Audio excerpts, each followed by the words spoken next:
ಸಜ್ಜನರ ಸಹವಾಸ ಮಾಡಿ ತುಂಬ ಮುಖ್ಯ. ನಮ್ಮ ಮಕ್ಕಳು, ನಮ್ಮ ಮನಸ್ಸು ಆದಷ್ಟು ಒಳ್ಳೆಯವರ ಜೊತೆಗೆ ವಾಸ ಮಾಡಬೇಕು. ಮಧ್ವಾಚಾರ್ಯ ಉಪಾಯ ಹೇಳಿಕೊಡ್ತಾರೆ. ಈ ಸಮಯದಲ್ಲಿ ವ್ಯಾಖ್ಯಾನ ಮಾಡ್ತಾರೆ ಮಧ್ವಾಚಾರ್ಯರು.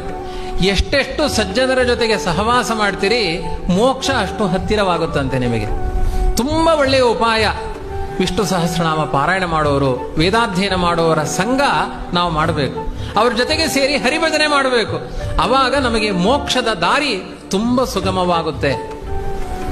ಭಾಗವತ ಮೊದಲಿಂದ ಕೊನೆಯ ತನಕ ಸತ್ಸಂಗ ಮಾಡಿ ಅನ್ನೋ ಉಪದೇಶ ಮಾಡಿದೆ. ಏಕಾದಶ ಸ್ಕಂದದಲ್ಲಿಯೂ ಇದನ್ನೇ ಹೇಳಿ ಮುಕ್ತಾಯ ಮಾಡ್ತಾರೆ. ಭಾಗವತದಲ್ಲಿ ಸಂಸಾರದಲ್ಲಿ ಅರೆಕ್ಷಣ ಕಾಲ ಸಜ್ಜನರ ಸಹವಾಸ ಮಾಡಿದ್ರು ನಿಮಗೆ ಸುಖದ ಒಂದು ದೊಡ್ಡ ಗಂಟು ನಿಮ್ಮ ತೊಡೆಯಲ್ಲಿದ್ದ ಹಾಗೆ. ಆದ್ರಿಂದ ಸಜ್ಜನರ ಸಂಘ ಮಾಡಿ. ನಮ್ಮ ಮಕ್ಕಳಿಗೆ ಶಾಲೆಗೆ ಸೇರಿಸಿ ಬಿಡುವುದು ದೊಡ್ಡದಲ್ಲ. ಆ ಶಾಲೆಯಲ್ಲಿ ಎಂಥ ಮಕ್ಕಳ ಸಂಬಂಧ ಆಗ್ತಾ ಇದೆ ಮಕ್ಕಳಿಗೆ ಅನ್ನೋದನ್ನು ಅನ್ವೇಷಣೆ ಮಾಡಬೇಕು. ಈ ರೀತಿ